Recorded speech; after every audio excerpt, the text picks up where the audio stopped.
Hey, comic lovers, EMoney, the old man, and Thor the Dog of Thunder down here. Thor didn't want to sit in a chair today. He was being a diva. Weren't you, boy?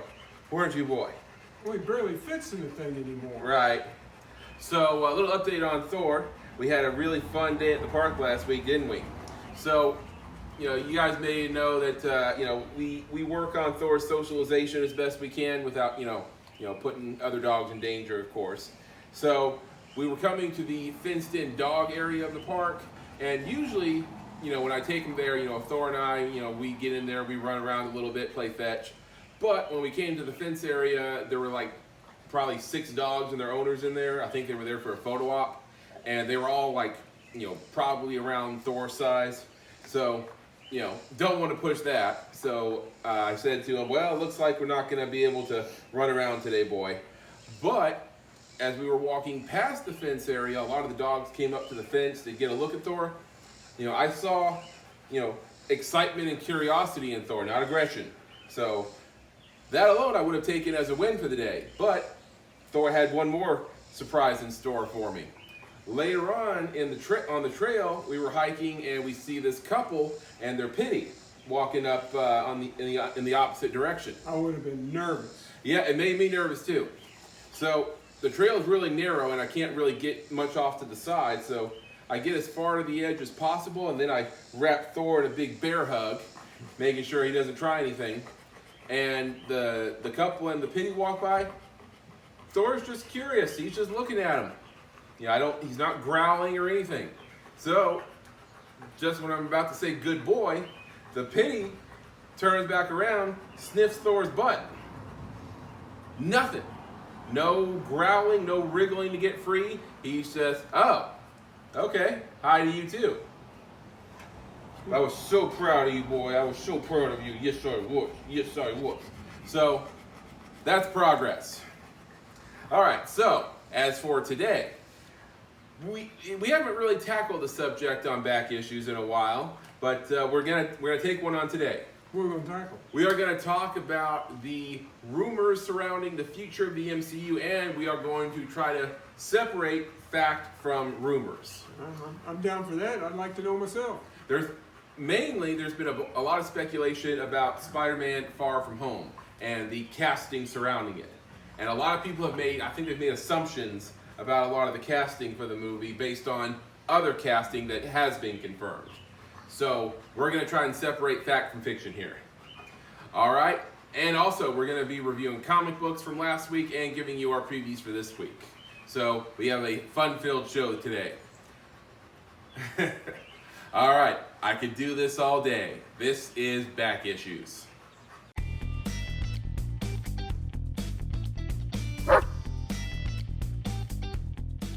All right, comic lovers. So before we get started today, don't forget to subscribe to our channel, turn on your notifications, give us a thumbs up, and if you like, leave us a comment. If you have recommendations for comic books that we haven't read yet, let us know about it. Or, if you want to throw in your 2 cents about a comic book we've reviewed, we'd like to hear that too. Question. Mm-hmm. When I'm doing the thing and pointing at the subscribe, are you nailing that? Am I pointing at it, or am I missing and doing something and looking like I'm an idiot? I'm trying to match it up. You make me look like an idiot. No, not intentionally. All right, so today we are talking about the future of the MCU, and we're trying to separate fact from fiction because a lot of people have made a lot of assumptions about future MCU projects based on things that have actually happened, mainly with Spider-Man No Way Home. So here's the thing about Spider-Man No Way Home. They have made a few casting announcements, and those casting announcements have led to assumptions about other castings that have not been made official yet. So you're getting ready to separate fact from fiction? Yes. Well, it sounds like there's going to be some spoilers.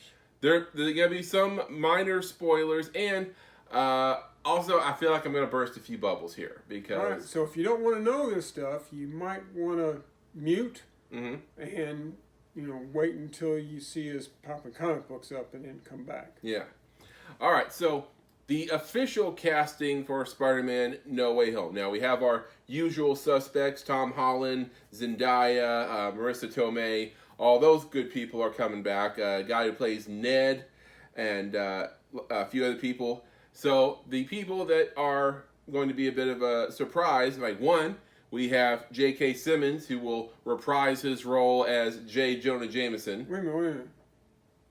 What do you mean role? He is J. Jonah Jameson. I can't imagine anybody else being J. Jonah Jameson besides J. Jonah Jameson. 20 years and 3 different franchises, only one man has ever played J. Jonah Jameson. And that's the only one you need. Yeah. All right, so we have him. Now, people have been talking about Doctor Strange being in the movie. That is confirmed. Benedict Cumberbatch will be playing Doctor Strange in No Way Home. I told you before, my favorite Spider-Man crossover was one that Steve Ditko drew, where Doctor Strange and Spider-Man go off into some other dimension and trying to get the wand of Watumba, and they run into a couple of Doctor Strange's more infamous friends. Okay, so now here's where the misinformation is getting started. We have Jamie Foxx, who will be playing Max Dillon, aka Electro, and Alfred Molina, who will play Otto Octavius in the film. Now, didn't he play Doc Ock before? Yeah, so you have Otto Octavius from Tobey Maguire's Spider-Man and Electro from Andrew Garfield's Amazing Spider-Man 2, which has led people to assume that Tobey Maguire and Andrew Garfield will also be appearing in the film. But that has not been confirmed yet. It has not been confirmed by Marvel, and is not been announced on IMDb. Yeah, all I know is that's 2 guys from the Sinister Six. They're both good members of the Rogue Gallery, and they're great actors. Yeah, absolutely, sure. I mean, not taking away anything from that. So, another thing that has fueled these rumors is the amount of fake posters that are circulating around the internet. Fake posters? Yes. I mean, people have gotten so good at Photoshop nowadays that, that they can make posters that are pretty damn convincing. And, people think that they're real. So I'm going to show you guys the current MCU page for upcoming projects. Right here you have Black Widow, of course. Then you have the poster for Shang-Chi. Then you have poster for the Eternals. Then you get to Spider-Man No Way Home, and as of right now, it's just the logo. There's no poster for it, and also all the other announced MCU projects. When's the movie drop? The movie for No Way Home is supposed to be December 17th of this year. Oh, I got months to go. Okay. Yeah. So, no official poster yet as of right now, but doesn't mean that there are, if you type into Google Images Spider-Man No Way Home poster, you're going to get a lot of results because people have been toiling away on Photoshop and giving people a sense of false hope. So I'm going to show you a few of those right now. Right here, this one pretty interesting. You have Spider-Man and Doctor Strange standing together, and it looks like they're in the mirror universe that you saw from the Doctor Strange movie. That gave me headaches. Yeah.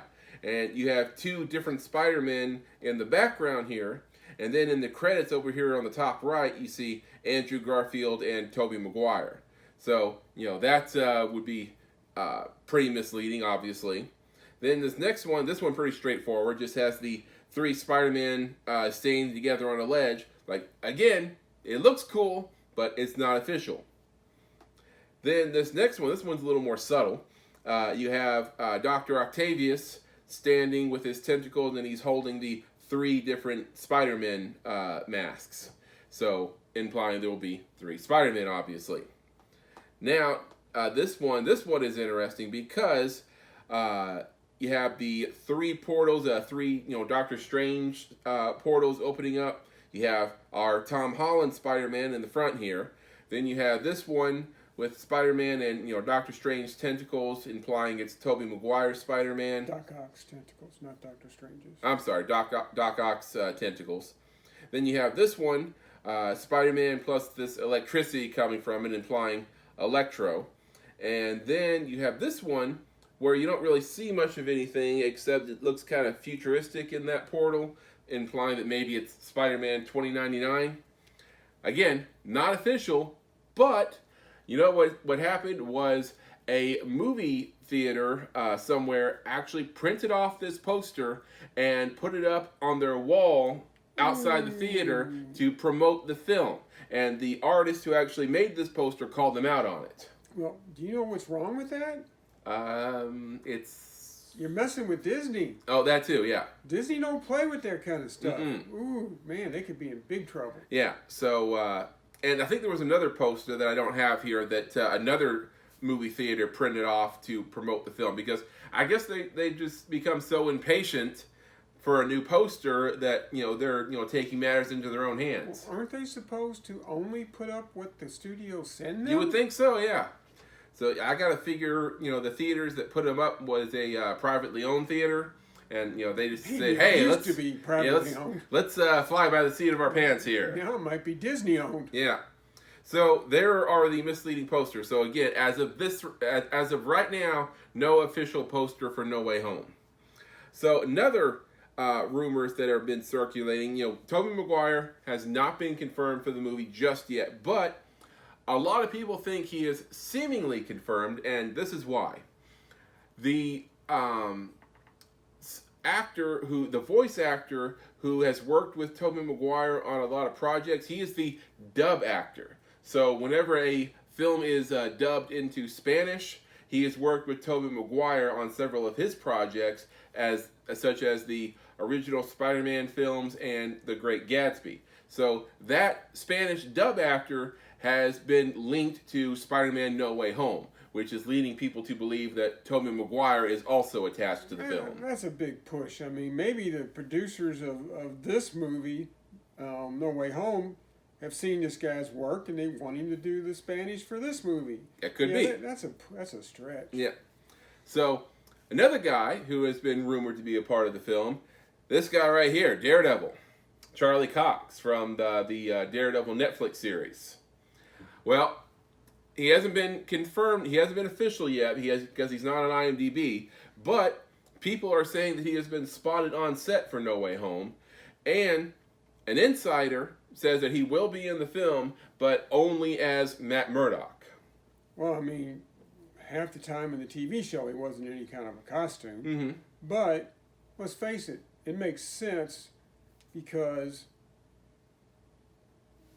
he's a lawyer. Yeah. A lot of these guys need lawyers. Absolutely. So, it makes sense. So, there's Charlie Cox. The insider has said that he will be in the upcoming She-Hulk series on Disney Plus and will be Daredevil. Well, still, just having Matt Murdock in the She-Hulk show. Mm. She's a lawyer, he's a lawyer. Hey, makes sense. So, there's what we know about Charlie Cox, and She-Hulk will premiere on Disney Plus in 2022. No, I'm pulling for Charlie because I love the Daredevil TV show. Mm-hmm. Love it. It'll be nice to see him back.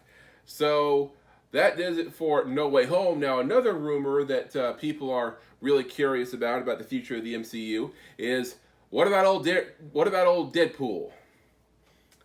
And the recent acquisition from Fox with Deadpool and the X-Men property, people want to know, when are they going to come into the MCU?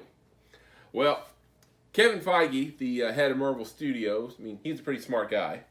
So he's not going to let a Golden Goose property like Deadpool just sit on the shelf. I mean, as much as I'm not a big fan of Deadpool, I admit he's a money earner. Absolutely. So you may have seen a recent video with Deadpool and Korg from the MCU do a reaction video to the film Free Guy starring Ryan Reynolds. And it's a fun little video, but the fact that they are using Deadpool with Marvel characters, even if it's just satire, implies that they have plans for Deadpool. I don't like Korg either. So. Me neither, because mainly because they had Waititi doing the voice for him, but that's a whole other discussion. So Kevin Feige has confirmed that Deadpool 3 will be a part of the MCU. It won't be a standalone film. He will be a part of the MCU, and it will be R-rated. So, okay, first off, if they ever do a Deadpool in PG-13, well, that part about him what's his face being smart? No, he'd be stupid to do that. Deadpool has to be R-rated. So Feige so far doing everything right in regards to Deadpool. And what's he going to do in the MCU? I mean, there's been 2 different comic series where Deadpool kills the Marvel Universe. Well, I like the current story that I'm reading where he just did a story arc with Captain America and Wolverine, and he does cool stuff other than the big explosive stuff like killing the MCU, and I think did he kill Thanos, fought Thanos, something like that? I don't know, but you're reading volume 3, and yeah, that was a pretty good read. Mm-hmm. So I didn't say anything good about Deadpool. No, I did not. Nope. I'll deny it. So Deadpool 3 is expected to begin filming sometime in 2022. And they'll get my money. Mm-hmm. I talk about how much I don't like Deadpool, but I go sit in those theater seats and eat my popcorn. All right, so there is what we know about the future of the MCU. And if you guys know something I didn't talk about here, let us know about it in the comments. All right, so we're heading into our comic reviews. So remember, we base these reviews based on a 5-shield rating system. We each give 2 different reviews, one for writing and story, the other one for artwork, and then we take those 4 scores and combine them into one overall score. And we do not discuss the comics until we sit down and compare scores. All right, so I want to call them honorable mentions, but sometimes they're not that honorable because maybe we want to talk about them because they were really bad. So our mentions this week that are not in our top 3 or top 4, what do we have this week? Well, from Boom Studios, we've got a science fiction story. It kind of reminded me of something that maybe you'd see in a Twilight Zone called Dark Blood. All right, so this one tells the story of an African-American man who is a World War II veteran who is trying to adjust to civilian life in 1955 Alabama. And so you can see how that would come with its own obstacles. And this story is actually a little slow paced because you have one scene playing out in the issue with a number of flashbacks that happen throughout. It's definitely intriguing, and I'm curious to see what they do with it. We scored that one after rounding up. We got 3.5 shields. 3.5. So hopefully they pick up the pace in the next issue here. We'll get the next one. We'll stick with it. I'm not sure if we'll keep going, but we'll get to at least the next one. Yeah. All right. So next up, from Marvel, it now has the Star Wars franchise. Star Wars War of the Bounty Hunter, Jabba the Hutt, #1. That's a title. That's a title.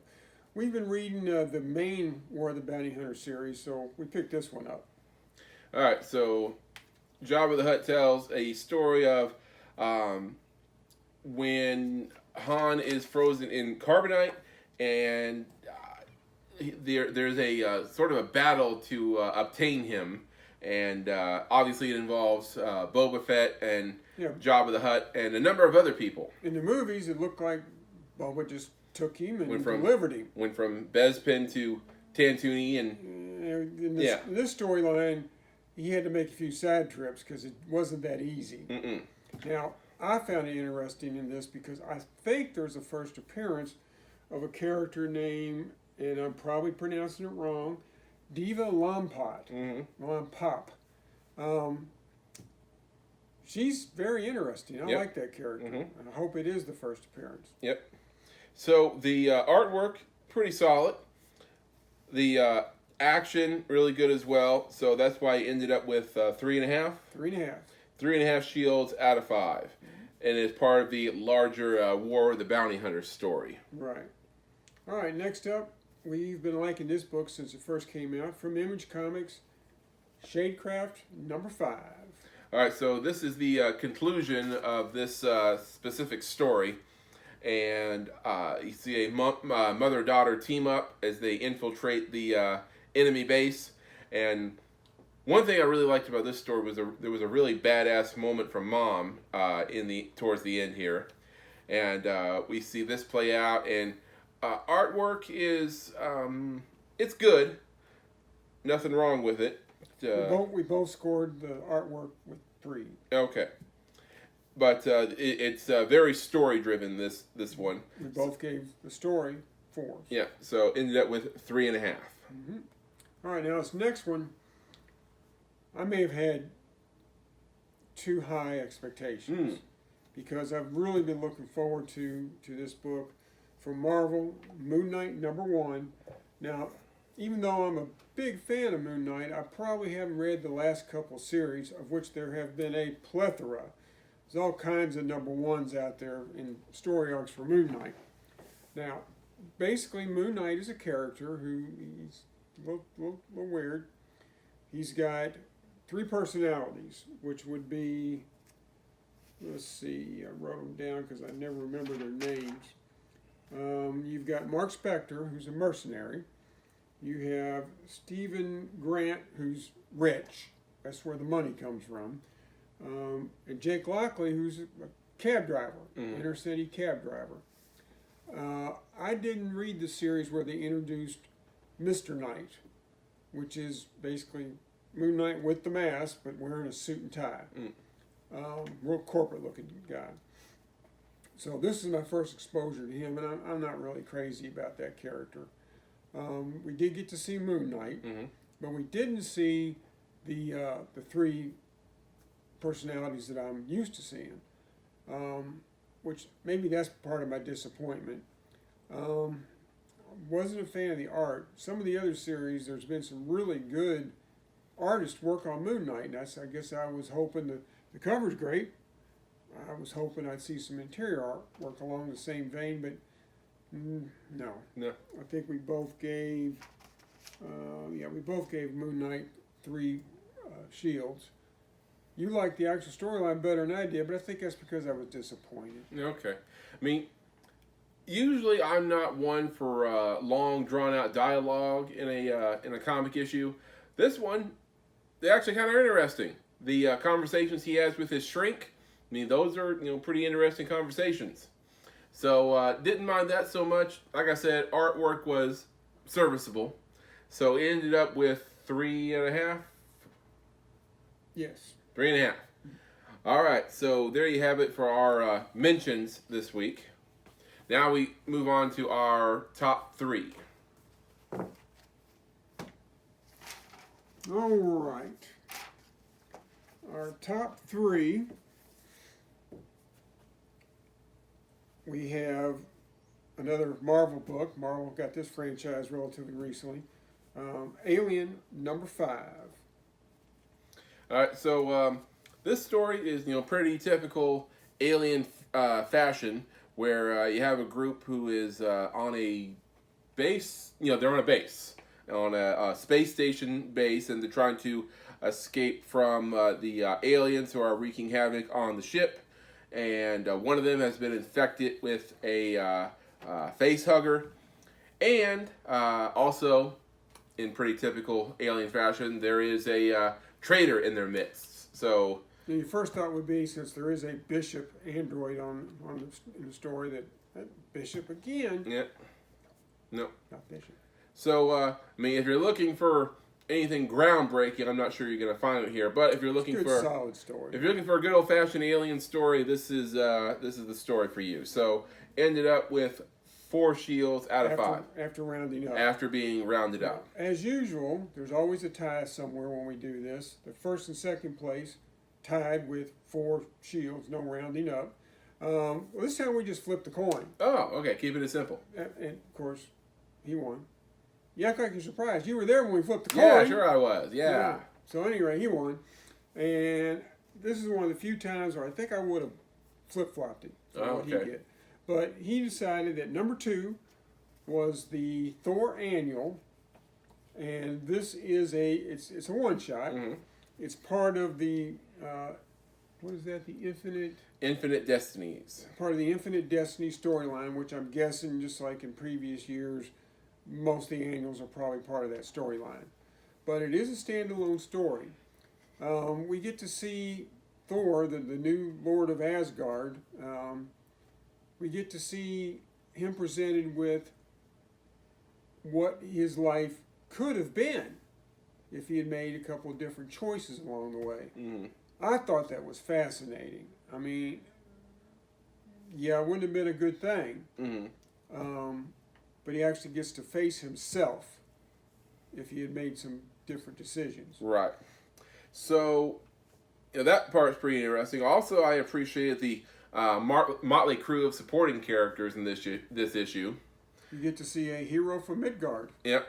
So, a lot of these characters you don't see interact with each other that often. When a couple of the Asgardians and other people from the other 10 realms, they're a little disappointed that this guy showed up, and they actually start mentioning other guys that they had wished had been here, and I'm just like, wait, you guys know him? Like, how did that happen? I thought it was fascinating. Yeah, it was kind of funny. All right, so Thor Infinite Destinies Annual #1 ended up with 4 shields out of 5. All right, and fans of the channel, or just people who have seen it a few times, have to know that EMoney and I really like Batman. They tend to put really good writers on the Batman books. This is Legends of the Dark Knight #3 coming in at a #1 spot. And I just got to say that this writer, this guy gets Batman. Yep. He just gets him. He understands, in this case, Riddler.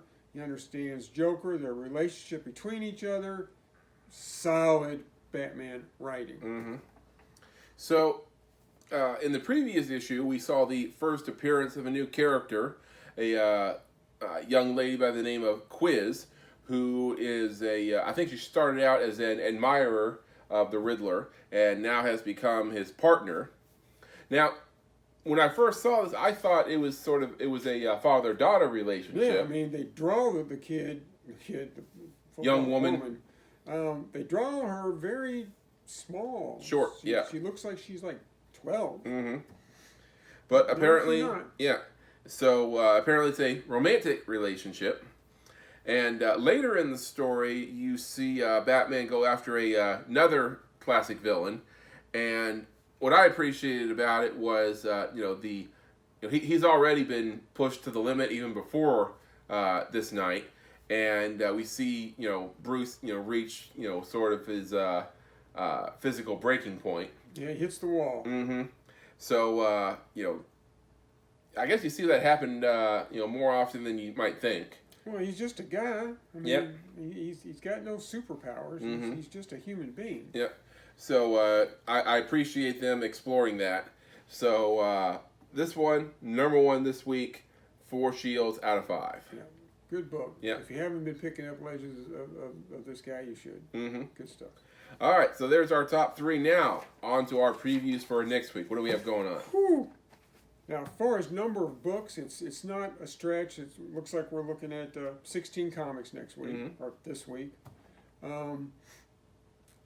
That's 1 or 2 more than our average, but still. But the books that are coming out, I mean, we've been enjoying Infinite Frontier, and it comes out.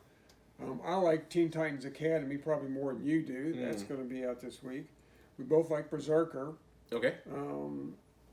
You've got the Department of Truth, something we just now caught up on. We had to go get the trade paperback for the first 5 issues, and then the guys at Comic Book World help us find issues 6 through 10.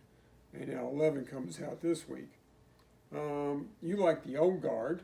Yeah, I do. Coming out. Of course, we both love Daredevil. That ships this week. The United States of Captain America #2. We get to find out who Cap meets on his tour of the country. Okay, yeah. And Static Season 1 #2. We like the last issue of Static, the old Milestone comic. But this week, the ones I guess we're really looking forward to is the next issue of Detective Comics, another Batman book. Yep. Is that like every 2 weeks? Because it seems to come out pretty often. You got Batman, then you got Detective, and then you got the Legends of. I mean, there's a Bat book every week. Pretty much. Let's see, Robin #4 comes out. All right. That's been a great story. Icon and Rocket #1 comes out. It's just like Static is part of the Milestone comics from the past. And I always like those 2 characters. You've got a girl who teams up with an alien, kind of like a Superman character. All right. They're bringing back Amazing Fantasy Amazing Fantasy #1. Okay, You know, so are we talking like, standalone stories that explore something from, sci-fi or fantasy, or are we going to have like existing characters? I don't know. Don't know. I know it's a 5-issue miniseries. I'm just, of course, this is the 80th anniversary of Captain America, so a lot of the alternate covers have Cap on it, and Cap was on the cover of every one of these books, so or every one of the variants. So I'm hoping there's a Captain America story in it.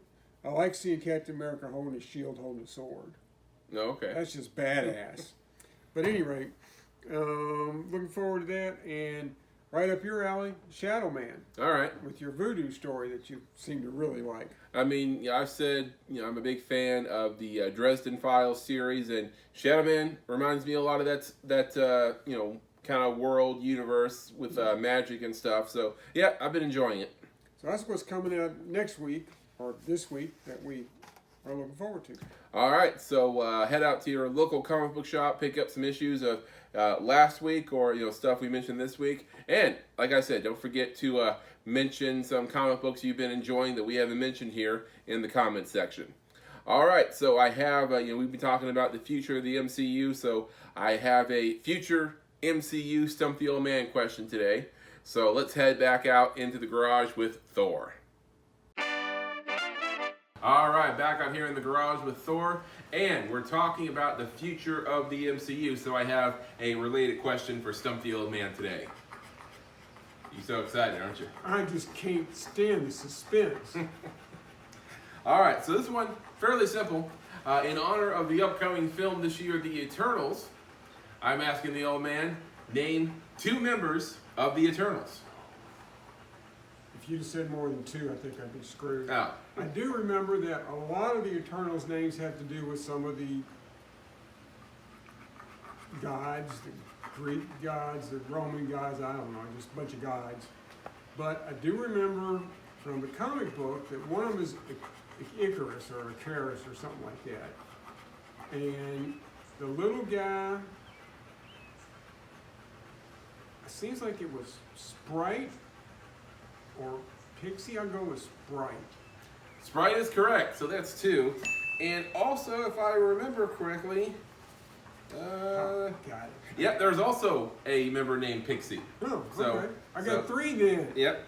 Other members include Ajax, Circe, Domo, Makari, Thena, Zurus, and there were 2 brothers. I forget what they were called. Doesn't matter, I got it right. Yep, there's a whole long list of them, so if you want, you can consult your Wikipedia page like I did. But that's 2, so the old man wins this round. About time. I think I was on a losing streak. All right, so that about does it for this episode talking about the MCU. I'm looking forward to it, whether, a lot of the rumors are not true, end up being, just rumor. Well, Disney has been big about letting rumors run rampant. Oh, yeah, absolutely. And then laughing at us when they're not even close. Mm-hmm. Like, take the Disney Plus shows, for example. Like Mephisto. Yeah. But I'm still looking forward to it. So next week, we got a lot more comic reviews, comic previews to look forward to, and I'll probably have a fresh Stump the Old Man question for you. All right.